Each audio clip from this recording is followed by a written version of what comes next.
Tanggalin natin sa isip natin ang vocabulary natin na ang isang OFW kapag hindi na ho nagbibigay sa kanyang kaanak ng pera kapag sila'y nangangailangan ay yumayabang na siya.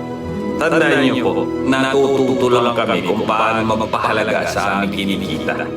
Hindi dahil sa hindi kami nagbibigay sa inyo o hindi na kami nagbibigay madalas sa inyo ay mayayabang na kami. Tandaan niyo po, bilang abroad, bilang OFW, malayo sa pamilya, anything can happen on us. Pwede mangyaring masama, pwede mangyaring mabuti. So, kapag kami ay nagkasakit, for example, na-aksidente, wala namang ibang tutulong sa amin kundi kami. Walang ibang gagastos sa amin kundi kami din. So, kapag ang isang OFW ay nagsasabing, I'm sorry, hindi kita pwede mapadalahan kasi may pinag-iipunan ako, hindi yung pagsisungaling, hindi yung pagdadamot, at hindi yung dahilan dahil para sabihin mo may yabang na sila.